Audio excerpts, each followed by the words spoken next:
Ils appellent ça de la logistique.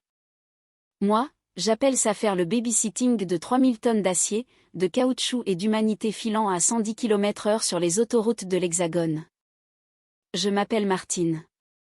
Depuis 22 ans, je suis la colle invisible qui maintient le grand transit debout.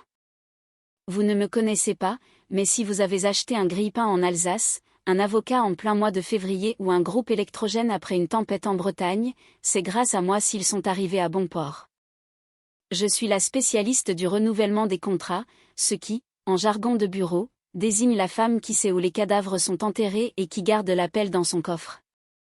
Je n'ai pas de bureau d'angle avec vue sur la skyline de la Défense. J'ai un box qui sent le café tiède de chez Paul et le toner d'imprimante, enterré au plus profond des entrailles opérationnelles du bâtiment. Et j'aime ça.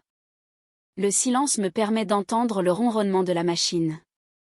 Je sais quand une grève au port du Havre va foutre en l'air une livraison à Lyon 3 jours avant même que le délégué syndical ne décide de sortir les banderoles.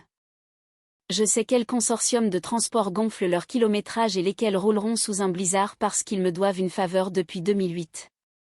Mais mettons les choses au clair avant que je vous raconte comment j'ai réduit cet endroit en cendres. Je ne voulais pas être une héroïne. Je voulais juste faire mon foutu travail.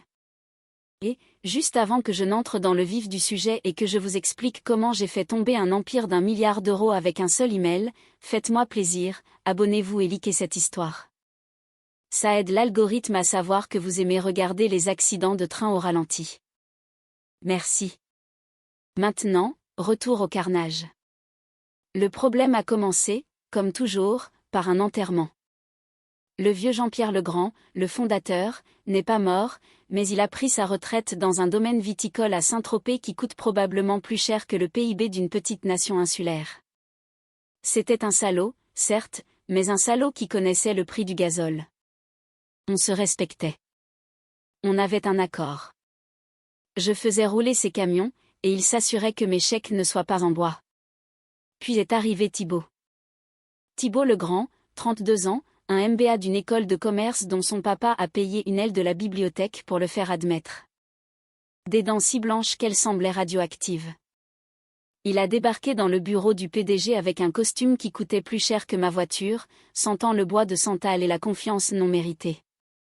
Il ne faisait pas la différence entre un transpalette et un sac de pommes de terre, mais soudain, c'était lui le capitaine du navire. Sa première semaine, il a installé une tireuse à kombucha dans la salle de pause. Sa deuxième semaine, il a viré tout le personnel de nettoyage pour externaliser par souci d'efficacité, ce qui a fait que les toilettes ont débordé en moins de 48 heures. Au troisième mois, il déambulait dans les bureaux avec une femme nommée Chloé, avec un K, qui était apparemment notre nouvelle directrice du bonheur ou liaison des opérations, enfin le genre de titre qu'on donne à sa maîtresse pour la mettre sur la liste de paix. J'ai fait profil bas. Je suis une professionnelle. J'ai survécu à 3 récessions, une pandémie mondiale et une cyberattaque qui m'a obligé à router des camions avec une carte Michelin et une cabine téléphonique. Je pouvais survivre à Thibault, du moins c'est ce que je croyais. La friction n'a pas été immédiate. C'était une usure lente, comme du sable dans un engrenage. Thibault ne m'aimait pas. J'étais l'héritage. J'étais l'analogique. J'étais une femme d'un certain âge en gilet en laine qui refusait d'utiliser Slack parce que je préférais décrocher le téléphone et hurler sur les gens jusqu'à ce que le boulot soit fait. Pour lui, j'étais une relique. Pour moi, il était l'ornement de capot sur un camion de 40 tonnes. Brillant, fragile et complètement inutile quand on percute un chevreuil. Je me souviens du jour où la dynamique a basculé. C'était un mardi. J'étais plongé dans les dossiers, en pleine renégociation d'un contrat massif avec le syndicat des dockers de Marseille. Ces gars-là sont coriaces. Ils mangent des clous au petit déjeuner et négocient à coups de batte de baseball. J'étais au téléphone avec leur représentant, Grand Serge, depuis 4 heures, essayant de faire passer une hausse de tarif de 2% dans un accord qui maintiendrait nos lignes maritimes de la Méditerranée ouvertes pour les 5 prochaines années. Thibault est passé devant mon bureau, Chloé le suivant comme un chiot perdu en leggings Lululemon. « Martine » a-t-il dit sans s'arrêter, jetant les mots par-dessus son épaule comme un emballage de chewing-gum. « Il faut qu'on parle de ton bureau. » C'est encombré, ça donne une mauvaise image aux investisseurs. Mon bureau était couvert de lettres de voiture, de manifestes et de bloc-notes remplis de mes gribouillis illisibles. C'était le système nerveux de l'entreprise. Je suis en plein milieu du renouvellement pour Marseille, Thibaut, ai-je dit en couvrant le combiné.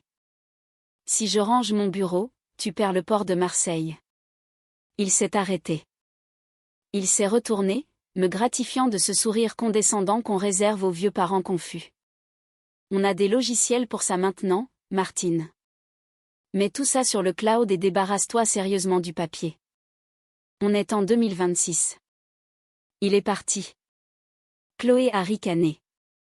Grand Serge était toujours en ligne. Tout va bien, Martine? Très bien, Serge, ai-je dit, en allumant une cigarette mentale parce que j'avais arrêté les vrais il y a 10 ans. Et Dieu sait qu'elle me manquait. Juste un petit bug dans la matrice. Maintenant, concernant cette clause sur les heures supplémentaires. J'ai sauvé le contrat. J'ai sauvé la ligne de Marseille. L'entreprise a gagné 40 millions d'euros sur ce seul contrat au trimestre suivant. Est-ce que j'ai eu un merci? Non.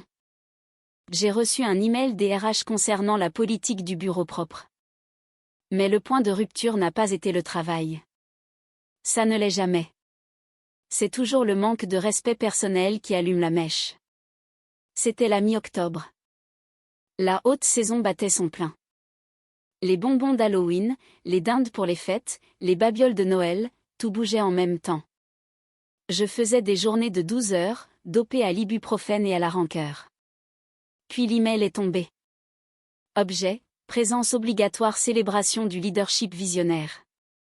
C'était une invitation pour l'anniversaire de Thibaut.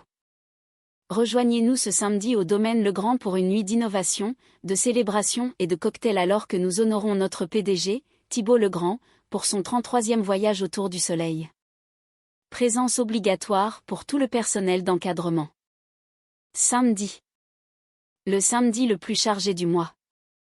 Le jour où les importations asiatiques arrivaient au port du Havre. Le jour où je devais personnellement superviser le dédouanement d'une cargaison massive de produits pharmaceutiques qui, s'ils étaient retardés, périraient et nous coûteraient des millions en dommages. J'ai regardé l'invitation. C'était imprimé sur du papier cartonné épais avec des dorures à leur fin. Ça coûtait probablement plus cher que mon budget course de la semaine. J'ai cliqué sur répondre. Thibaut, joyeux anniversaire en avance. Malheureusement, je ne peux pas être présente. J'ai le dédouanement logistique pharmaceutique prévu samedi soir. Cela nécessite une surveillance en direct en raison de la sensibilité thermique de la cargaison. Prends un verre à ma santé. Cordialement, Martine. Je pensais que c'était réglé. Professionnel, poli, raisonnable. J'avais tort. Le lendemain matin, l'ambiance au bureau était différente. Vous connaissez cette sensation quand la pression barométrique chute juste avant qu'une tornade ne touche le sol? L'air était lourd. Les téléphones étaient trop silencieux. Les gens me regardaient, puis détournaient les yeux. Je me suis assise, j'ai allumé mon vieil ordinateur de bureau et j'ai pris une gorgée de mon café tiède. Ma connexion a échoué. Accès refusé. C'est bizarre, ai-je pensé. J'ai retapé mon mot de passe. Accès refusé. J'allais appeler l'informatique quand j'ai entendu le clic-clac des talons et le grincement de mocassins coûteux. Martine. La voix de Thibaut a résonné. Il ne souriait pas aujourd'hui. J'ai fait pivoter ma chaise. Il était là, flanqué de Chloé qui tenait ironiquement un porte-bloc, et de 2 agents de sécurité qui semblaient vouloir être n'importe où ailleurs sauf ici. Le serveur est en panne? Ai-je demandé, bien qu'au fond de mes tripes, là où l'ulcère commençait à se former, je connaissais la réponse. Nous procédons à quelques changements, Martine, a dit Thibaut. Il a ajusté sa cravate. C'était de la soie tricotée, rouge vif. Une cravate de pouvoir pour un homme sans pouvoir. Nous pivotons vers une structure de leadership plus agile. Ton refus de t'intégrer à la culture d'équipe, il a marqué une pause, faisant référence à la fête sans la nommer, a été la goutte d'eau. Tu n'as pas l'esprit d'équipe. Je l'ai dévisagé. Le silence s'est étiré comme un élastique sur le point de rompre. Tu me vires, ai-je déclaré platement. Parce que je travaille ce samedi au lieu de te regarder boire de la vodka hors de prix. C'est une question d'adéquation culturelle, est intervenue Chloé. Sa voix était aiguë et nasillarde. Nous avons besoin de personnes qui vibrent sur notre fréquence. J'ai regardé Chloé. J'ai regardé Thibaut. J'ai regardé les agents de sécurité. Thibaut, ai-je dit, ma voix dangereusement calme. Je gère les contrats de 3000 fournisseurs. Je suis la signataire autorisée pour le port du Havre, le syndicat des transporteurs routiers et l'Alliance des douanes transfrontalières. Si je pars, ces relations ne se transfèrent pas simplement sur le cloud. Thibaut a ri. C'était un son sec et laid. Tout le monde est remplaçable, Martine. C'est la base du business. Maintenant, rends ton badge. La sécurité va t'escorter vers la sortie. J'ai regardé mon bureau. Les piles de papier, les post-it, la petite photo encadrée de mon chien, Gaspard. Je me suis levée. Je n'ai pas crié. Je n'ai pas pleuré. Je n'ai pas renversé la table. J'ai mis la main dans ma poche, j'ai sorti mon badge en plastique et je l'ai déposé dans la main tendue de Thibaut. D'accord, ai-je dit. Thibaut semblait déçu. Il voulait une scène. Il voulait que je supplie. Il voulait se sentir comme le grand homme écrasant la rébellion. Dis à ton père que je lui souhaite bonne chance, ai-je ajouté. Mon père est en Europe, a ricané Thibaut. Il se fiche du personnel de maison. Il s'en souciera, ai-je dit. J'ai pris mon sac à main. J'ai pris la photo de Gaspard et je suis sortie. Alors que les portes de l'ascenseur se fermaient, coupant la vue sur le visage suffisant de Thibaut, j'ai vérifié ma montre. Il était 9h14. À 9h30, le premier camion allait arriver à la station de pesage de Lille. Et à 9h45, tout le réseau de Le Grand Transit allait commencer à réaliser qu'on venait d'arracher le cœur du corps. Je n'étais pas seulement une employée, j'étais le coupe-circuit, et je venais d'être activée. L'air à l'extérieur du bâtiment sentait l'échappement et le bitume mouillé. C'était une matinée grise, de celles qui s'infiltrent dans les os. Mais pour la première fois en 20 ans, je n'avais pas froid. Je me sentais légère. J'ai traversé le parking jusqu'à mon vieux Renault Espace de 2016. Il avait une bosse sur le pare-chocs arrière à cause d'un accident sur un quai de chargement que j'avais supervisé il y a 3 ans. J'ai jeté mon sac et la photo de Gaspard sur le siège passager. Je n'ai pas démarré tout de suite. À la place, je suis restée assise à écouter la pluie taper sur le toit. La plupart des gens, quand ils se font virer après 2 décennies de service, paniquent. Ils s'inquiètent pour leur crédit immobilier. Pour leur mutuelle. Pour leur identité. Et bien sûr, une partie de moi faisait ces calculs. Je suis une femme seule d'une 50aine d'années. Le marché du travail ne réclame pas exactement des gens qui savent réconcilier manuellement un manifeste de douane de 1998. Mais une autre partie de moi, celle qui avait traité avec des chauffeurs en colère, des officiels de port corrompus et des clients hystériques, passait déjà en mode gestion de crise. Sauf que cette fois, je ne gérais pas la crise pour le grand transit. J'étais la crise. J'ai sorti mon téléphone. C'était mon portable personnel. Dieu merci. J'ai toujours gardé une cloison étanche entre ma vie et les biens de l'entreprise. J'ai ouvert mon application de mai, pas celle de la boîte. Mon accès là-bas avait été coupé à la seconde où Thibaut avait ricané. Non, j'ai ouvert mon Gmail personnel.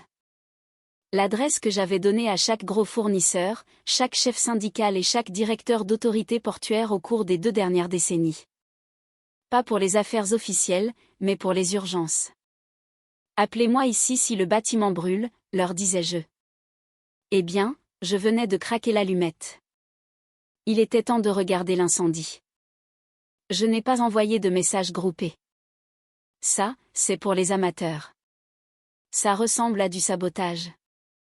Non, je devais être conforme. Malicieusement, magnifiquement conforme. J'ai rédigé un brouillon. Objet, avis de changement de représentation autorisé. À qui de droit? À compter de ce jour, je sous-signais Martine Meunier, ne suis plus employée par le Grand Transit. À ce titre, je ne suis plus la signataire autorisée ni le point de contact pour tout accord de niveau de service actif, négociation de tarifs ou vérification de conformité. Conformément à la clause 7b de notre contrat cadre standard concernant la continuité du personnel clé, veuillez noter que mon départ peut déclencher une révision automatique ou une suspension des conditions de crédit en attendant la nomination d'un successeur qualifié. Veuillez adresser toutes les futures questions urgentes à Thibault Legrand, PDG. Bien cordialement, Martine. J'ai relu. C'était sec. Factuel. Juridiquement blindé. La clause 7b. C'était l'arme fatale. Voyez-vous, il y a des années, quand le Grand Transit se développait agressivement, notre cote de crédit était fragile. Les fournisseurs craignaient de ne pas être payés. Pour les rassurer, le vieux Jean-Pierre m'avait fait insérer une clause dans nos contrats majeurs.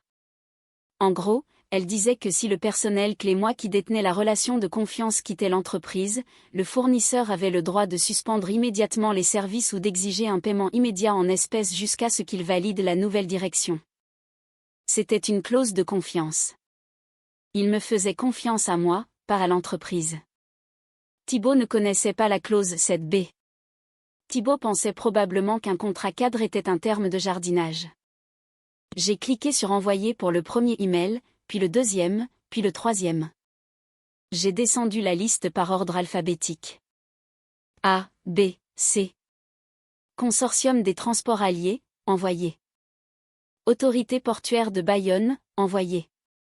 Courtage des services frontaliers, envoyé. Je suis resté là pendant 20 minutes à cliquer sur envoyer. C'était rythmique, thérapeutique, comme faire éclater du papier bulle, sauf que chaque bulle coûtait 100 000 € à Le Grand Transit. Mon téléphone a vibré. C'était Grand Serge du syndicat marseillais. Martine, c'est quoi ce bordel avec cet email? Sa voix grondait comme du gravier dans un mixeur. Je viens de recevoir un message d'erreur de ton adresse pro disant utilisateur inconnu. Je suis dehors, Serge, ai-je dit en m'adossant au siège. Thibault m'a remercié ce matin. Problème d'adéquation culturelle. Adéquation culturelle? Serge a ri, un son bref et rauque. Est-ce qu'il sait que l'encre n'est même pas encore sèche sur le renouvellement dont on a parlé mardi? Il ne semble pas penser que ça compte, Serge. Il pense que le logiciel s'en charge. Un logiciel ne me paie pas une bière quand mes gars travaillent à Noël, a grogné Serge. Alors, qui gère l'expédition pour la cargaison de produits chimiques ce soir? C'est du matos volatile. Si mes gars n'ont pas le code d'autorisation de matières dangereuses signé par un officier certifié, ce sera Thibault, ai-je dit. Ou peut-être Chloé. Elle vibre sur une haute fréquence, Serge. Je suis sûr qu'elle peut faire vibrer les documents de sécurité. Ouais, je vois le genre, a-t-il dit. Je ne fais pas risquer mes gars. Si tu ne signes pas, les camions ne roulent pas. Clause 7b, c'est ça? Clause 7b, ai-je confirmé. Respect strict des protocoles de sécurité. T'as tout compris, Martine. Les camions restent au garage. Profite de ta journée de libre. La ligne a coupé. J'ai souri. Un premier domino de tombé. J'ai démarré la voiture et je suis sorti du parking. En tournant sur la route principale, j'ai croisé une file de camions Legrand qui arrivaient. Ils étaient si impressionnants, ces gros tracteurs bleus avec le logo argenté. Les chauffeurs n'avaient aucune idée que dans environ 1 heure, leur carte de carburant allait être refusée parce que le fournisseur de gestion de flotte, Bob de Fleet Corp, à qui j'envoyais une carte de vœux chaque année, était sur le point de lire mon email. Je n'ai pas rallié mon domicile. Je ne pouvais pas rester assise dans mon appartement à fixer les murs. J'avais besoin d'un poste de commandement. Je suis allée au Routier, un restaurant un peu gras à environ 5 km. C'était un repère de chauffeurs. Des banquettes en sky rapiécées avec du Chatterton, un café qui avait le goût d'acide de batterie et des œufs cuits dans une graisse plus vieille que Thibault. C'était parfait. Je suis entrée. La serveuse, Marge, m'a fait un signe de tête. Elle me connaissait. J'avais passé beaucoup de nuits tardives ici à attendre qu'un chauffeur se pointe. Un café, ma belle? Laisse la cafetière, Marge, et redonne-moi le mot de passe du Wi-Fi. J'ai installé mon ordinateur sur la table collante. Mon téléphone a recommencé à vibrer encore et encore. Appel entrant, dispatch logistique rapide. Appel entrant, courtier en douane du Havre. Appel entrant, Thibault Le Grand Travail. J'ai regardé le nom de Thibault danser sur l'écran. J'ai laissé sonner. Il a rappelé immédiatement. J'ai laissé sonner à nouveau. J'ai pris une gorgée du café à l'acide. Ça avait le goût de la liberté. J'ai ouvert un nouvel onglet sur mon navigateur. Je n'avais pas encore fini. J'avais prévenu les fournisseurs. Maintenant, je devais prévenir les concurrents, mais pas tout de suite. C'était trop agressif. D'abord, je devais laisser Thibault transpirer. J'avais besoin qu'il ressente le silence des téléphones qui ne sonnaient pas dans son bureau et le chaos des téléphones qui sonnaient partout ailleurs. J'ai regardé l'horloge. 10h45. À 11h, la réunion quotidienne sur l'état des stocks devait avoir lieu. D'habitude, c'est moi qui la dirigeais. Je disais aux responsables d'entrepôt quel camion était en retard, quel quai était libre et quelle commande était prioritaire. Aujourd'hui, c'était Chloé qui allait s'en charger. J'imaginais Chloé debout devant une salle remplie de chefs de quai grisonnants, tenant son porte-bloc, essayant d'expliquer pourquoi la moitié de la flotte entrante était garée sur le bas-côté de l'autoroute et pourquoi les courtiers en douane exigeaient de parler à une certaine Martine. Désolé les gars, ai-je chuchoté à la banquette vide. La fréquence va devenir très basse. Puis un SMS est apparu, pas d'un fournisseur, mais de Lydie, la responsable de la paie. C'était une crème. Discrète, pieuse, elle faisait d'excellents brownies. Lydie, Martine, mon Dieu, tu es partie? Thibault hurle dans le couloir. Il dit que tu as saboté le serveur. Il ne peut pas accéder au portail fournisseur. J'ai ricané. Je n'avais rien saboté. J'avais juste fait en sorte que le code de double authentification soit envoyé sur mon téléphone personnel parce que l'informatique, externalisée auprès d'une firme bon marché à l'autre bout du monde, l'avait configuré ainsi il y a 5 ans et n'avait jamais rien changé. J'ai répondu, je n'ai pas touché au serveur, Lydie. Mais dis-lui que le code expire dans 60 secondes. Il devrait se dépêcher. Je ne lui ai pas envoyé le code. J'ai juste pris une bouchée de mon pain grillé. La guerre avait commencé et j'avais l'avantage du terrain. Le restaurant se remplissait pour le coup de feu de midi. Des chauffeurs, des ouvriers de chantier, des gars portant des gilets fluo. C'était une symphonie de cliquetis d'assiettes et de potins de col bleu. Au milieu de tout ça, j'étais la chef d'un orchestre silencieux du désastre. L'écran de mon ordinateur était un tableau de bord de ma propre création. J'avais un site de suivi ouvert, accessible au public d'ailleurs, surveillant les mouvements de la flotte de Le Grand Transit. Des points rouges apparaissaient sur la carte. Un point rouge signifiait qu'un camion était stationnaire depuis plus de 30 minutes. Un groupe de points rouges se formait à l'entrée de Lyon. Ce devait être le centre de distribution régional. Les codes des barrières pour le parc sécurisé étaient changés chaque semaine. J'avais l'habitude d'envoyer les nouveaux codes aux chauffeurs chaque lundi matin. Aujourd'hui, on était mardi. Nous avions eu une mise à jour du protocole de sécurité qui nécessitait une réinitialisation manuelle. Je n'avais pas fait la réinitialisation avant de partir.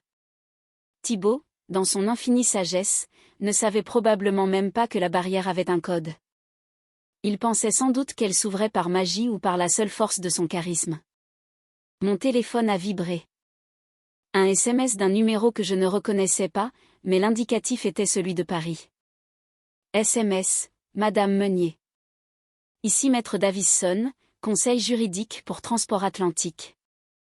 Nos camions sont bloqués devant votre entrepôt de Gennevilliers. Votre bureau ne répond pas. Sommes-nous en rupture de contrat ou est-ce vous? J'ai tapé, Maître Davison, je ne travaille plus pour le Grand Transit.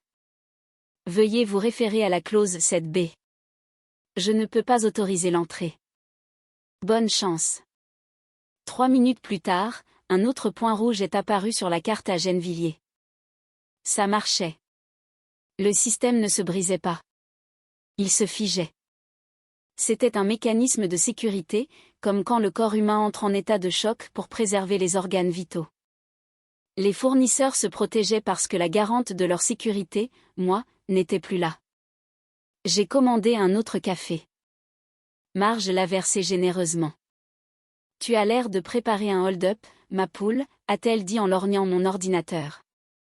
Mieux que ça, Marge, ai-je dit. J'en audite un. À 12h30, mon téléphone a sonné. Ce n'était pas Thibaut cette fois. C'était la voix frénétique et essoufflée de Chloé. J'ai hésité à répondre. Mais la curiosité est un vice, et je suis une pécheresse. Martine à l'appareil, ai-je répondu, ma voix professionnelle, calme, la voix d'une femme qui n'est pas en train de regarder une entreprise imploser. Martine, a hurlé Chloé. On aurait dit qu'elle pleurait ou qu'elle hyperventilait. Tu dois nous donner les mots de passe. Les chauffeurs appellent la police. Ils sont coincés aux barrières. Chloé, ai-je dit doucement. Je n'ai pas les mots de passe. Ils sont sur le serveur. On ne peut pas entrer dans le serveur. Ça demande sans arrêt des codes envoyés sur ton téléphone. Ah, ai-je dit, c'est le protocole de sécurité par double authentification. Très important pour l'intégrité des données. Eh bien, donne-moi le code. A-t-elle hurlé. Je ne peux pas, Chloé. Je suis une civile maintenant. Partager des identifiants de sécurité avec du personnel non autorisé est une violation de la loi sur la fraude informatique. Je pourrais aller en prison. Tu ne voudrais pas ça, n'est-ce pas? Il y a eu un silence à l'autre bout. Un silence stupéfait, déconcerté. Mais Thibaut dit que tu prends l'entreprise en otage. Thibaut m'a viré, Chloé, avec effet immédiat. Cela signifie que mes accès sont révoqués. Si je te donne ce code, je pirate le système. Je ne violerai pas la loi pour une entreprise pour laquelle je ne travaille pas. Je te mets en haut-parleur, a-t-elle sifflé. Martine, c'était Thibaut. Sa voix était serrée, tendue. L'arrogance était fissurée, laissant fuiter la panique. Arrête de jouer à ça. Donne-nous le code ou je te poursuis pour sabotage industriel. Thibaut, ai-je dit, en m'appuyant contre le dossier de la banquette. Tu m'as viré pour une question d'adéquation culturelle. Tu as dit que j'étais remplaçable. Sûrement que ton équipe de leadership agile peut trouver comment réinitialiser un mot de passe avec le prestataire informatique. On les a appelés. Ils disent que l'administrateur du compte doit autoriser la réinitialisation. C'est toi. Ça ressemble à une faille dans ton organigramme. J'ai ajouté, je te suggère d'appeler la ligne d'urgence du prestataire. Ça coûte 5 000 € la minute, mais ils peuvent passer outre d'en haut, peut-être 24 heures. 24 heures. Thibaut a explosé. On a 400 tonnes de produits de la mer surgelés qui attendent à Marseille. Ça va pourrir. Des fruits de mer? C'est délicat. Il faut que les unités de réfrigération tournent. Est-ce que tu as renouvelé les cartes de carburant pour les camions frigo? Elles expirent le 15 du mois. On est le 16.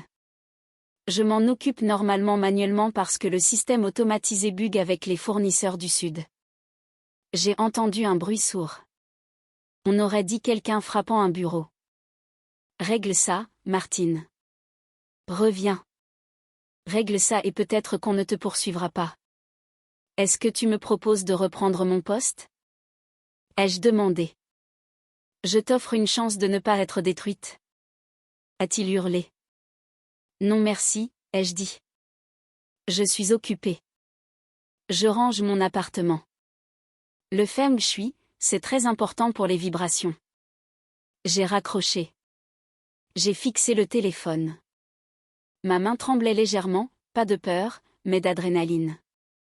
Je venais de raccrocher au nez du PDG d'une boîte d'1 milliard d'euros. J'ai regardé la carte. Plus de points rouges. Un groupe à Marseille maintenant. Les fruits de mer. J'ai ressenti un pincement de culpabilité. Pas pour Thibaut, mais pour les marchandises et les chauffeurs. Les chauffeurs étaient les pions innocents ici. J'ai ouvert ma liste de contacts. J'ai trouvé le numéro de Mike le Marseillais, le chef de quai de l'entrepôt frigorifique où nos camions devaient probablement tourner au ralenti. Je lui ai envoyé un SMS. Mike, c'est Martine. Je suis out. Le gamin envoie le bus dans le décor. Les cartes de carburant vont être rejetées. Ne laisse pas les chauffeurs galérer. Dis-leur de décrocher et de se brancher sur les prises de quai de ton parc. Facture ça sur le compte de contingence d'urgence. Je l'ai configuré il y a 3 ans. Il est prêt à provisionner.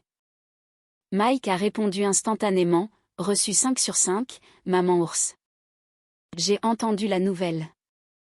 On gère. On emmerde le gamin. On sauvera les crevettes, mais on ne relâche pas les camions tant que tu ne donnes pas le feu vert. J'ai souri.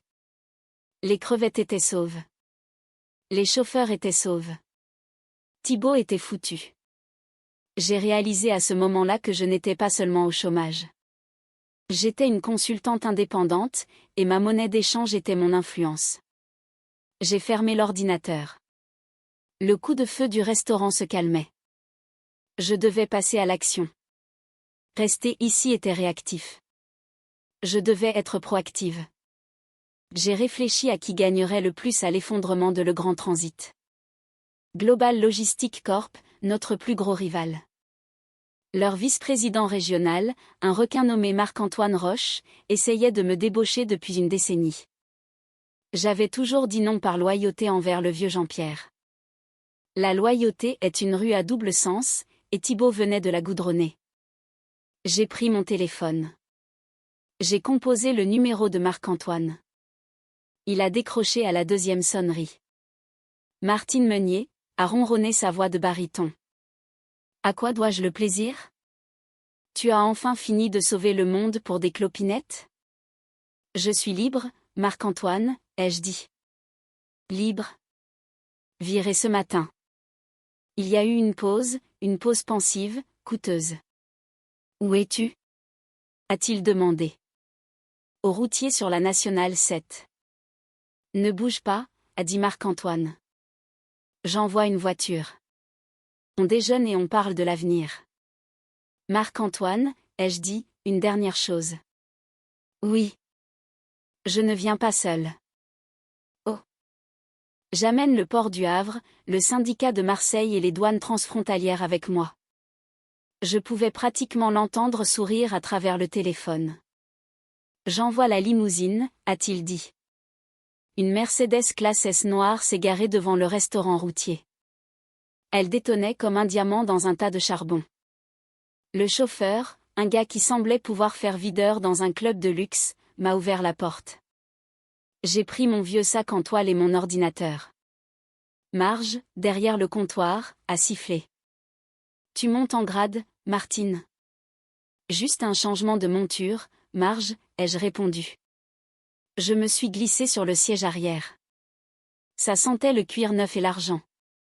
Alors qu'on glissait sur l'autoroute vers le quartier des affaires, j'ai vérifié les infos sur mon téléphone.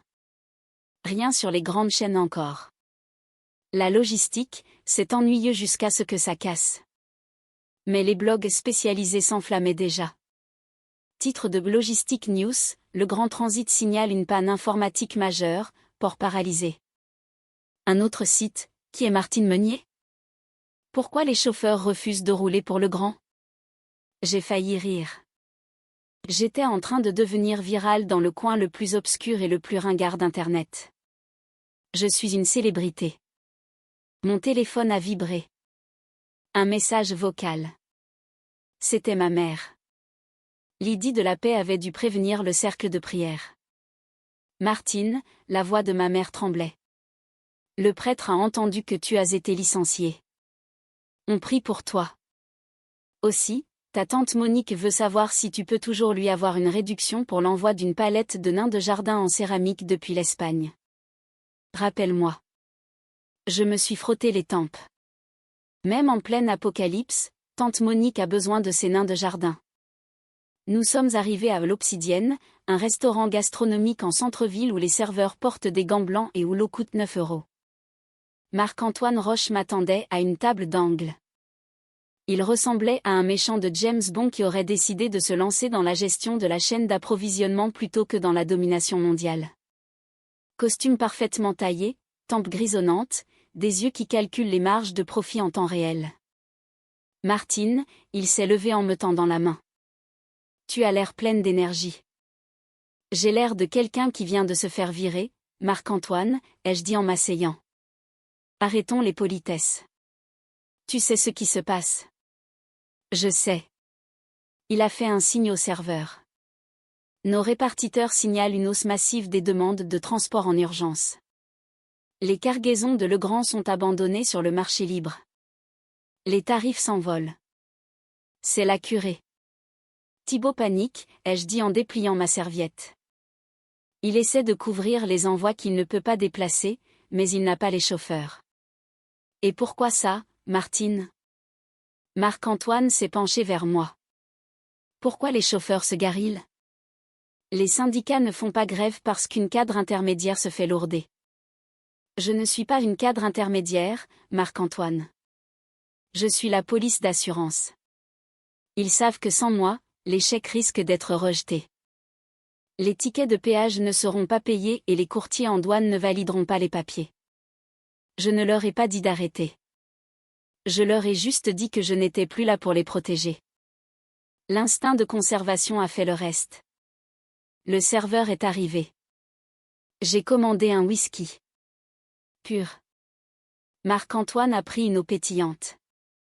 Alors, a dit Marc-Antoine, qu'est-ce que tu veux? Un titre de vice-présidente? Un bureau d'angle?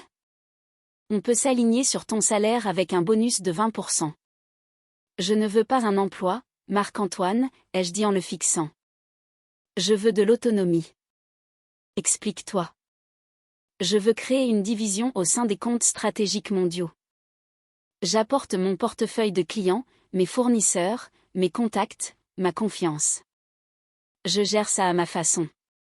Aucune interférence de ta directrice du bonheur ou de n'importe quel autre gadget corporatiste. Je ne rends de compte qu'à toi. Et si je dis qu'un camion bouge, il bouge. Si je dis qu'on paie un supplément pour qu'un chauffeur soit chez lui à Noël, on le paie. Marc-Antoine a tapoté la table de son doigt. Tu demandes les pleins pouvoirs. Je t'offre un empire, ai-je corrigé. Le grand transit est en train de se vider de son sang. Demain matin, leurs gros clients Amazon, Carrefour, Decathlon chercheront des canaux de sauvetage. Je peux être ce canot de sauvetage, mais c'est moi qui tiens la barre. Marc-Antoine a souri. C'était un sourire de prédateur, mais j'aimais ça. C'était honnête.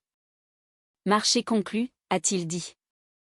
Mais tu dois nous ramener le port du Havre immédiatement. On a un retard monstre. C'est fait, ai-je dit. Prépare-moi un contrat. En attendant nos steaks, mon téléphone a encore vibré. Un SMS d'un numéro inconnu. SMS, tu as divulgué les codes de douane. C'est Thibaut.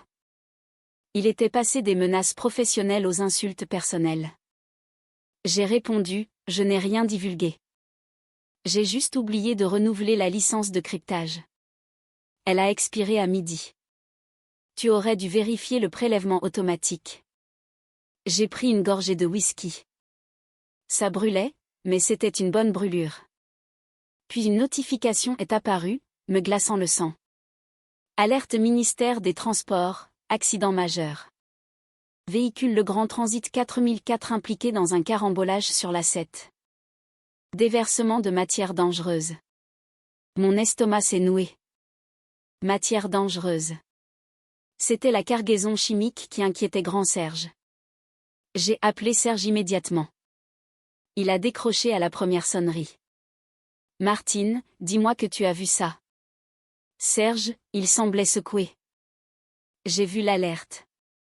C'était l'un des nôtres? Ouais, mais écoute. Ce n'était pas un de mes gars. C'était un intérimaire. Un chauffeur non qualifié que Thibaut a embauché via une plateforme numérique il y a 1 heure pour bouger la cargaison parce qu'on refusait de le faire. Oh mon Dieu, ai-je chuchoté. Le gamin n'avait pas l'habilitation pour les matières dangereuses. Martine, il a pris un virage trop vite. Mise en portefeuille. Du solvant industriel partout sur l'autoroute. Les pompiers et le service de dépollution sont en route. Ce n'est plus seulement un retard. C'est une enquête fédérale. J'ai fermé les yeux. Voilà ce qui arrive. Voilà le coût de l'arrogance. Ce n'est pas seulement de l'argent. C'est la sécurité. Ce sont des vies. Est-ce que le chauffeur va bien? Ai-je demandé. Il est à l'hôpital. Il s'en sortira. Mais le grand transit, c'est fini, Martine. Le ministère va immobiliser toute la flotte pour un audit de sécurité. Suspension immédiate des opérations. J'ai regardé Marc-Antoine en face. Il a vu ma tête. Qu'est-ce qui s'est passé? A-t-il demandé. Le grand transit vient de se suicider, ai-je dit. Déversement chimique. Chauffeur non certifié. Le ministère ferme la boîte. Marc-Antoine a sifflé entre ses dents. L'action va tomber à 0. Thibaut n'a pas seulement besoin d'un avocat, ai-je dit en me levant. Il a besoin d'un prêtre. J'ai pris mon sac. Où est-ce que tu vas? A demandé Marc-Antoine. On n'a pas signé les papiers. Prépare-les, ai-je dit. Je dois m'assurer qu'aucun de mes collaborateurs ne soit entraîné dans le naufrage. Et ensuite, je dois avoir une conversation avec un père très en colère. Le vieux Jean-Pierre atterrit dans 2 heures, ai-je ajouté, en vérifiant le tracker de vol que j'avais toujours pour son jet privé. Et je vais l'accueillir sur le tarmac. Ce n'était plus seulement des affaires. C'était une mission de sauvetage. Je ne suis pas allé à l'aéroport tout de suite. Je suis allé au seul endroit où Thibaut ne chercherait pas, mais où les gens qui comptaient vraiment me trouveraient, les archives. Ce n'était pas une bibliothèque. C'était un entrepôt de stockage dans une zone industrielle où le grand transit gardait des copies physiques des dossiers depuis les années 80. J'avais une clé. J'avais toujours une clé. J'avais besoin des clauses d'indemnisation originales signées par Jean-Pierre, celles qui stipulaient explicitement que la conformité en matière de sécurité était de la seule responsabilité du PDG actif. Je devais prouver que quand je suis parti, la chaîne de responsabilité a été rompue et que la négligence était à 100% celle de Thibaut. J'étais en train de fouiller dans une boîte marquée « Protocole matière dangereuse 2015 » quand le rideau métallique a tremblé. Je n'ai pas sursauté. Je savais qui c'était. Tu es en train de pénétrer illégalement, Martine. Je me suis retournée. C'était Maître Bertrand, le directeur juridique de Le Grand Transit. 60 ans, un costume qui valait plus que ma voiture. Des yeux qui avaient tout vu et ne ressentaient plus rien. Ce n'est pas une intrusion si j'ai toujours la clé, Bertrand, ai-je dit en brandissant un dossier. Et techniquement, je prépare ma propre défense. Bertrand a soupiré et s'est approché. Il n'avait pas l'air en colère. Il avait l'air épuisé. Il a sorti un mouchoir de sa poche et a essuyé un coin de classeur poussiéreux avant de s'y appuyer. Le ministère des Transports est au siège, a dit Bertrand. Ils ont saisi les serveurs. Thibaut est enfermé dans son bureau en train de pleurer. Littéralement, Martine. Chloé est en train de faire un live sur TikTok pour s'excuser. C'est grotesque. Il a embauché un intérimaire pour une cargaison dangereuse, Bertrand. À quoi il s'attendait? Il s'attendait à ce que tu règles le problème, a dit Bertrand calmement. Il pensait que tu bluffais. Il n'avait pas réalisé que le système, c'était toi. Je ne l'ai pas cassé, Bertrand, ai-je dit fermement. J'ai juste arrêté de le tenir à bout de bras. Je sais, a-t-il dit. C'est pour ça que je suis là. Le conseil d'administration tient une réunion d'urgence ce soir. Ils veulent t'offrir un arrangement, un gros, pour que tu reviennes. Pour parler au ministère, pour dire que c'était un malentendu lors d'une phase de transition. J'ai ri. Le son a résonné dans l'entrepôt froid. Un malentendu? Un gars est à l'hôpital. Le service de dépollution gratte du solvant sur l'autoroute. Et vous voulez que je témoigne sous serment que c'est une petite erreur? Nous voulons que tu sauves l'entreprise, a dit Bertrand. Pour les employés. Pour Lydie à la paix. Pour les chauffeurs. Je suis déjà en train de les sauver, ai-je dit. Je les déplace. Je prends un poste chez Global Logistique, Bertrand, et j'emmène les bons éléments avec moi. Le visage de Bertrand s'est décomposé. Il savait ce que cela signifiait. C'était le coup de grâce. Et le grand? A demandé Bertrand. Est-ce qu'il sait? Il sait que l'action s'effondre. Il ne sait pas pourquoi, mais il atterrit dans 40 minutes. Il va s'en prendre à toi, a prévenu Bertrand. C'est un père avant d'être un homme d'affaires. Il verra ça comme une trahison. Il peut voir ça comme il veut, ai-je dit en glissant le dossier dans mon sac. Mais il va m'écouter. Je suis passé devant Bertrand. Il n'a pas essayé de m'arrêter. Martine, a-t-il crié alors que j'atteignais la porte. Je me suis arrêté. Cet email concernant la clause 7b, a-t-il dit. Brillant. Diabolique, mais brillant. Ça m'a lié les mains. Je ne pouvais même pas menacer légalement les fournisseurs parce qu'ils étaient contractuellement obligés de suspendre leur service. Lis les petits caractères, Bertrand. C'est moi qui les ai écrits. J'ai conduit jusqu'à l'aérodrome privé en périphérie de la ville. La pluie s'était arrêtée, laissant un ciel pourpre foncé. Je me suis garé près de la clôture, regardant les feux de piste s'allumer. Un Gulfstream G650 est descendu des nuages, élégant et blanc. Il a touché le sol avec un crissement de pneus qui ressemblait à un cri. Le fondateur était de retour. Je ne suis pas allé vers l'avion. Je n'avais pas le droit d'aller sur le tarmac. J'ai attendu près de la barrière où son chauffeur le récupérait d'habitude. Mais le chauffeur n'était pas là. Il était probablement coincé dans le chaos au siège. Ou peut-être qu'il avait démissionné lui aussi. L'avion a roulé jusqu'au hangar. L'escalier est descendu. Le vieux Jean-Pierre Legrand est apparu. Il avait 72 ans, mais il bougeait comme un athlète. Il était au téléphone, hurlant. Même à 50 mètres, je pouvais voir la rage émaner de lui. Il a cherché sa voiture du regard. Il n'a rien vu.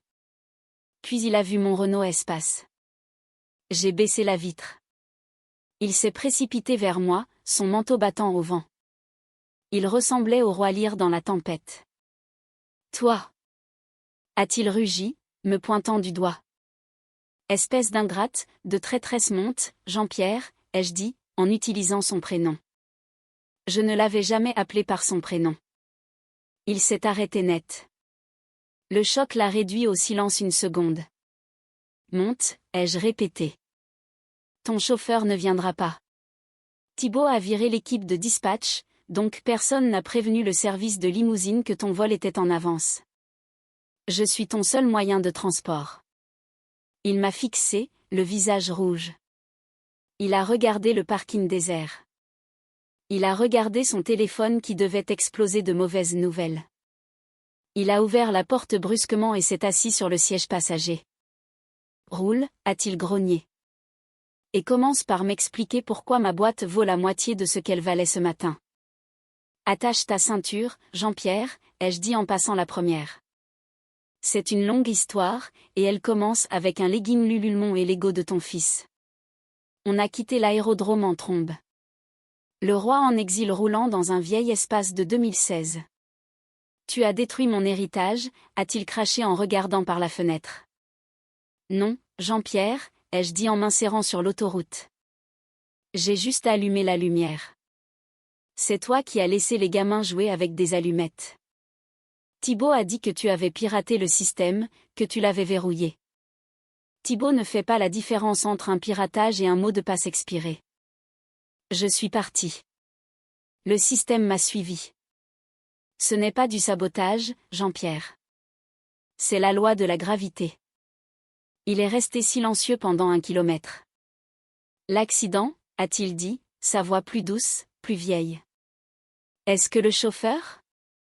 Il est vivant. Mais les amendes du ministère et de la dépollution vont vider les liquidités que tu as sous la main. J'ai des réserves. Pas assez pour couvrir une poursuite pour négligence grave quand le ministère découvrira que ton PDG a embauché un chauffeur non certifié via une application parce qu'il avait viré l'officier de conformité. Il s'est tourné vers moi. Ses yeux étaient d'un bleu d'acier froid. Alors, tu veux reprendre ton poste? C'est ça? Tu veux une augmentation? Tu veux que je vire Thibaut? Je ne veux pas reprendre mon poste, ai-je dit. J'en ai fini, Jean-Pierre. Je te dépose juste par courtoisie pour que tu n'apprennes pas la suite par les infos. La suite? Quoi? Le fait que j'emmène toute la chaîne d'approvisionnement avec moi chez Global. Le silence dans la voiture était assourdissant. C'était le bruit d'une ère qui se terminait. Tu n'oserais pas? A-t-il chuchoté. C'est déjà fait. Le port du Havre a signé le transfert de dossier il y a 10 minutes. On aurait dit qu'il allait faire un AVC. Mais alors une chose étrange est arrivée. Il s'est affalé contre son siège et il a commencé à rire, d'un rire sec et sifflant. La clause 7B, a-t-il marmonné. Je me souviens quand tu l'as écrite. Je t'avais dit que c'était trop. C'était une assurance, ai-je dit. Et tu l'as encaissée. Je n'avais pas le choix. On approchait du siège social. Des gyrophares de police clignotaient sur le parking. Des camions de presse étaient installés sur la pelouse. On aurait dit une scène de crime. Dépose-moi par l'arrière, a-t-il dit. J'ai fait le tour jusqu'au quai de chargement, l'endroit où j'avais commencé il y a 20 ans. Il a ouvert la porte. Il a marqué une pause, un pied sur le bitume. Martine? Oui, Jean-Pierre? Si je vire Thibaut, est-ce que tu resteras? J'ai regardé le quai de chargement. J'ai regardé le béton qui s'effritait. J'ai regardé l'empire que j'avais construit de ma propre sueur et de mon stress. Non, ai-je dit. Il a hoché la tête. Il avait compris. Il a claqué la porte et s'est dirigé vers le chaos. Un roi retournant dans son château en flammes. J'ai passé la marche arrière. Je ne l'ai pas regardé partir. J'avais un contrat à signer avec Marc-Antoine. Le contrat avec Global Logistic Corp était épais. 50 pages de jargon juridique sur papier glacé. Marc-Antoine Roche était assis en face de moi dans son bureau qui, contrairement à mon ancien box, offrait une vue sur toute la ville, y compris sur la fumée qui s'élevait métaphoriquement du siège de Le Grand Transit à 3 km de là. La clause de non-concurrence standard est levée, a dit Marc-Antoine, tapotant une section avec un stylo de luxe. Nous avons aussi ajouté la clause d'autonomie que tu as demandée. Tu ne réponds qu'à moi et au conseil d'administration. Pas de management intermédiaire. J'ai lu le texte. C'était tout ce que j'avais toujours voulu. Du respect. De l'autorité. Un salaire qui reflétait enfin le fait que je ne dormais jamais. Mais alors que je tenais le stylo, j'ai ressenti une étrange pesanteur. Je ne signais pas seulement une offre d'emploi. Je signais l'arrêt de mort de l'endroit où j'avais passé la moitié de ma vie. Tu hésites? A demandé Marc-Antoine, m'observant de près. La douleur du membre fantôme, ai-je répondu. J'ai passé 20 ans à construire ce réseau, Marc-Antoine. Ça fait bizarre de le vendre. Tu ne le vends pas, Martine. Tu le sauves. Le Grand Transit est radioactif. Si ses fournisseurs ne passent pas chez nous, ils coulent. Les petites boîtes de transport, les entrepôts familiaux, ils ont besoin d'un hôte. Tu es l'hôte.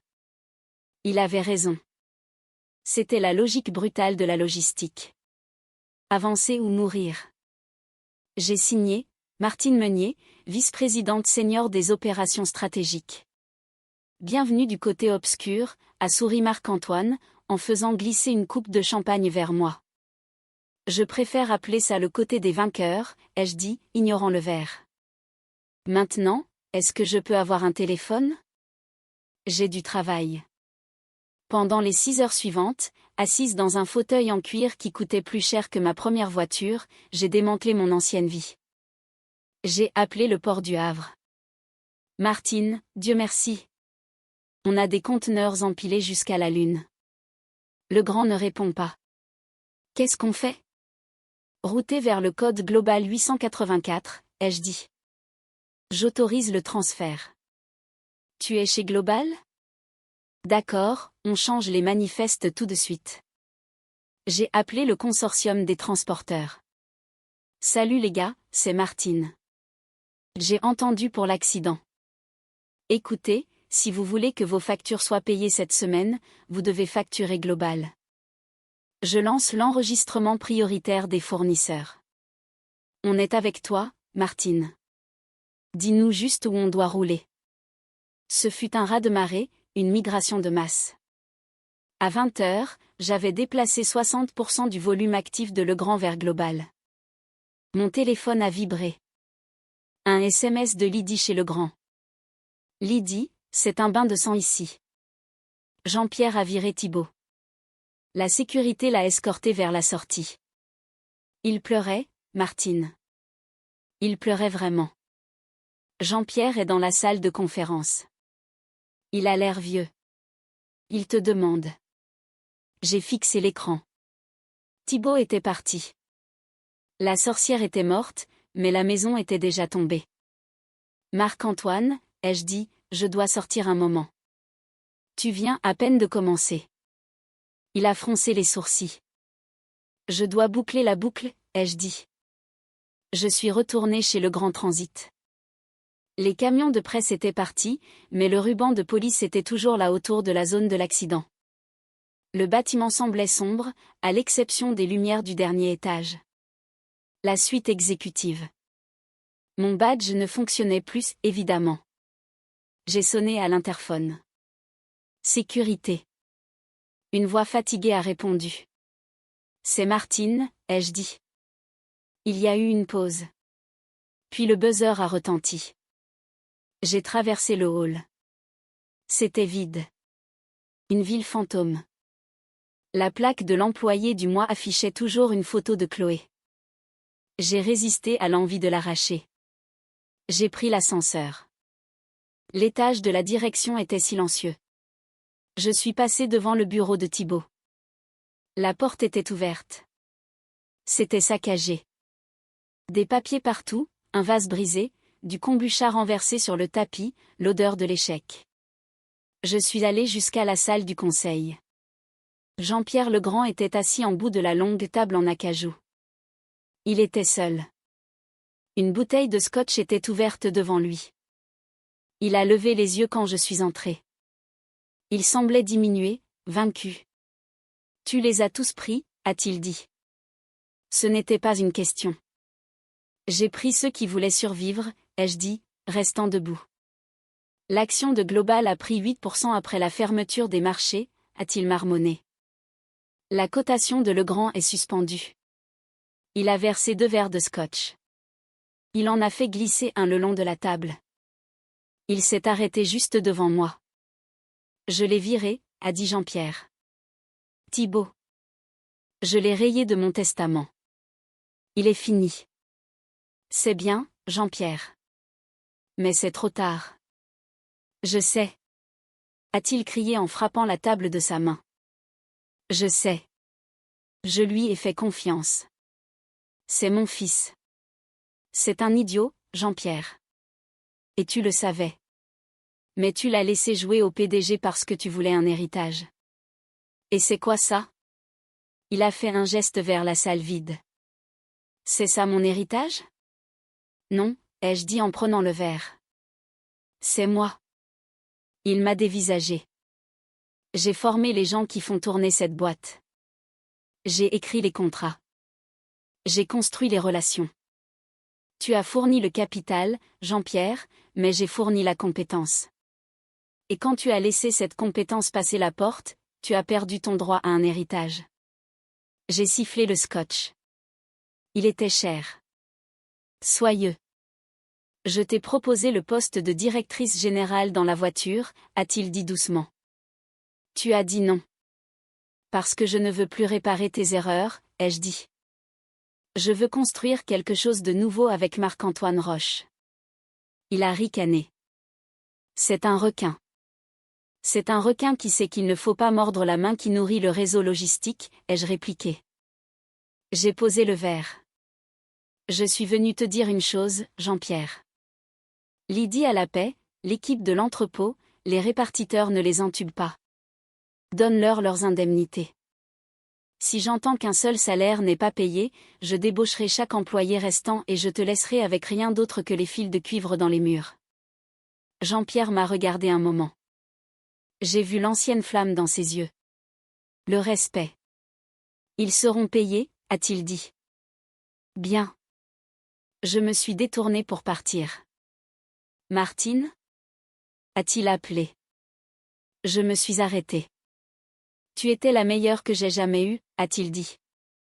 Je sais, ai-je répondu. C'est pour ça que ça te coûte si cher de m'avoir perdue. Je suis sortie. J'ai pris l'ascenseur. Je suis allée jusqu'à ma voiture. J'ai supprimé la liste de contacts d'urgence de mon téléphone personnel. Ils étaient tous dans la base de données de Global maintenant. C'était fini. On pourrait croire qu'après avoir détruit une entreprise d'1 milliard d'euros, je rentrerais chez moi dormir pendant une semaine. Mais l'adrénaline est une drogue puissante, et j'étais survoltée. Il me fallait une dernière chose, la cerise sur le gâteau de la destruction. Je savais où Thibaut irait. Pas chez son père, il s'était fait virer. Pas dans un hôtel, ses cartes de crédit étaient probablement bloquées par les avocats de la boîte. Il irait à l'Omni, un bar branché où traînent les influenceurs locaux. Il avait besoin de validation.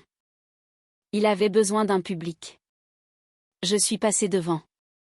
Bien sûr, sa Tesla, celle avec la plaque personnalisée PDG1, était garée illégalement sur une zone de livraison. Je me suis garé en face et j'ai observé par la fenêtre. Je pouvais le voir. Il était au bar, gesticulant, parlant à un groupe de femmes qui avaient l'air de s'ennuyer ferme. Chloé était là aussi, mais elle n'était pas à côté de lui. Elle était sur son téléphone, tapotant furieusement. J'ai sorti mon téléphone. J'avais toujours les notifications Instagram de Chloé. Nouveau post de @ChloéVib. Image, un selfie d'elle avec un air triste et un filtre. Légende, parfois, il faut couper les personnes toxiques de sa vie pour protéger sa paix. Nouveau chapitre qui commence. Célibataire boss babe, pas ma faute. J'ai éclaté de rire dans la voiture sombre. Elle l'avait plaqué. Le navire n'avait même pas fini de couler que les rats postaient déjà à ce sujet. À l'intérieur, Thibaut semblait erratique. Il a attrapé le bras d'une femme. Elle s'est dégagée. Le videur est intervenu. C'était pathétique. Ce n'était pas un titan de l'industrie. C'était juste un gosse ivre avec une carte de crédit annulée. J'ai décidé de ne pas entrer. Je n'avais pas besoin d'en rajouter. Le regarder se faire jeter d'un bar était une satisfaction suffisante. Mais alors mon téléphone a sonné. C'était encore Lydie. Martine, a-t-elle chuchoté. Tu dois voir l'email de l'entreprise. Celui que Thibaut vient d'envoyer. Il a dû contourner le verrouillage du serveur avant de partir. Je n'ai plus accès, Lydie. Je vais te le transférer sur ton Gmail. Lis-le. J'ai ouvert l'email. De Thibaut Legrand, PDG. A. Tout le personnel. Objet, la vérité. Vous pensez tous que Martine est une héroïne. C'est une traîtresse. Elle a volé nos clients. Elle a saboté les serveurs. C'est une vieille fille aigrie qui n'a pas supporté la nouvelle vision. Je suis la victime ici. Mon père est sénile. Je suis l'avenir. C'était un manifeste de folie. Décousu, plein de fautes, écrit en majuscules. Et tout en bas, une pièce jointe, projet-vib-budget.xlsx.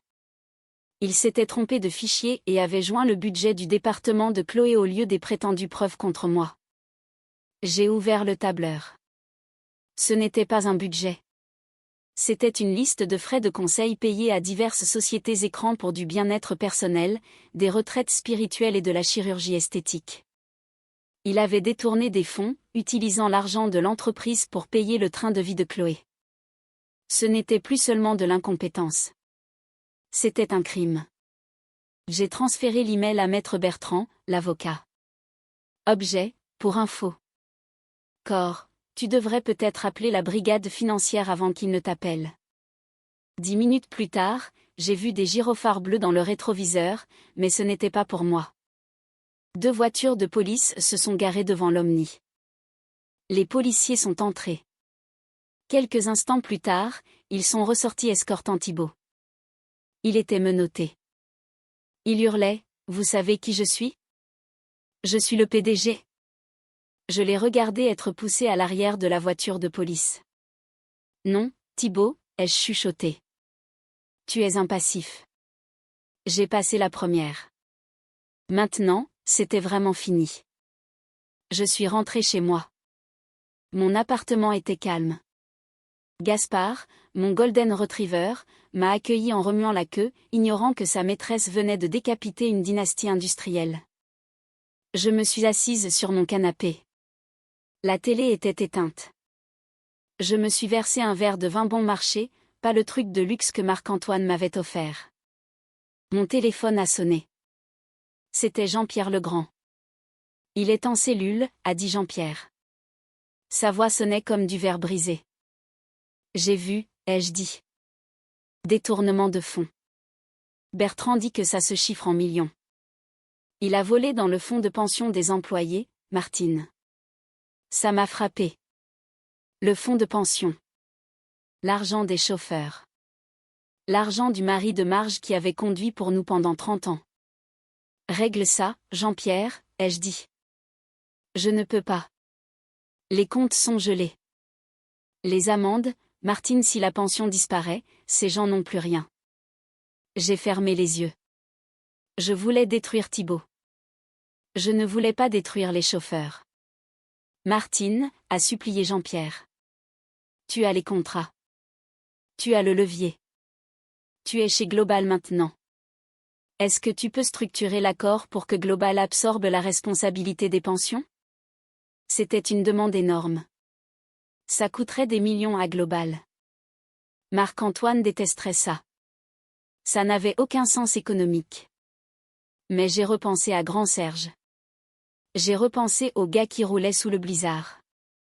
Je peux essayer, ai-je dit. Mais ça te coûtera tout. Tu vends la marque Le Grand Transit à Global pour 1 euro. On prend les actifs, on prend les passifs, on prend la pension. Tu t'en vas, tu prends ta retraite en Italie et tu ne reviens jamais. Tu veux que je vende l'œuvre de ma vie pour 1 euro ? Ça vaut moins que ça en ce moment, Jean-Pierre. C'est une dette nette. Je t'offre une sortie propre. Il y a eu un long silence. Fais-le, a-t-il dit. J'ai raccroché. J'ai appelé Marc-Antoine. Il était 23 heures. Marc-Antoine, changement de plan. On ne prend pas seulement les clients. On rachète toute la boîte. Pour combien ? 1 euro. Et le piège ? On assume la responsabilité du fonds de pension. Martine, c'est sentimental. Ce n'est pas du bon business. C'est un excellent business, Marc-Antoine. On récupère la flotte. On récupère les entrepôts. On récupère les chauffeurs. Des chauffeurs loyaux qui sauront qu'on a sauvé leur retraite. Tu veux de la loyauté ? Tu l'achètes. Marc-Antoine est resté silencieux. Il calculait. Tu es un requin, Martine, a-t-il fini par dire. Un requin sentimental, mais d'accord. Rédige l'accord. Je me suis adossé au canapé. Je l'avais fait. J'avais détruit le roi, emprisonné le prince et pris le contrôle du royaume. Et j'avais sauvé les paysans. J'ai pris une gorgée de vin. Ça n'avait pas le goût de la victoire. Ça avait le goût de l'épuisement, mais c'était le meilleur vin que j'ai jamais bu. 3 semaines plus tard, mon nouveau bureau chez Global a une paroi en verre. Je peux voir le port d'ici. Je peux voir les grues chargées des conteneurs sur les navires. Certains de ces conteneurs sont peints au bleu de Legrand, mais ils ont un autocollant Global Logistique collé par-dessus le logo. On appelle ça l'acquisition de la décennie. Les Échos ont écrit un article là-dessus. Ils m'ont appelé la dame de fer de la logistique. Je déteste ça, mais je l'ai fait encadrer pour ma mère. Thibaut est sorti sous caution, en attendant son procès. Les rumeurs disent que Chloé va témoigner contre lui en échange de l'immunité. Elle lance un podcast sur comment survivre aux environnements de travail toxiques. Je me suis abonné. C'est hilarant. Jean-Pierre est en Toscane. Il m'a envoyé une caisse de vin. Je ne l'ai pas encore ouverte. Les chauffeurs ont gardé leur pension. Grand Serge m'a envoyé un bouquet de fleurs si gros qu'il a fallu un transpalette pour l'amener jusqu'à mon bureau. La carte disait, à la patronne. On roule quand tu dis de rouler. Je me suis assise à mon bureau, regardant le tableau de bord numérique sur mes 3 écrans. Pas de papier, pas de désordre, juste de l'efficacité. Mon assistant, un petit jeune brillant nommé Léo qui sait vraiment utiliser Excel, est entré. Le courrier, Martine. Il a déposé une pile de lettres sur mon bureau. Je les ai feuilletées. Des contrats de fournisseurs.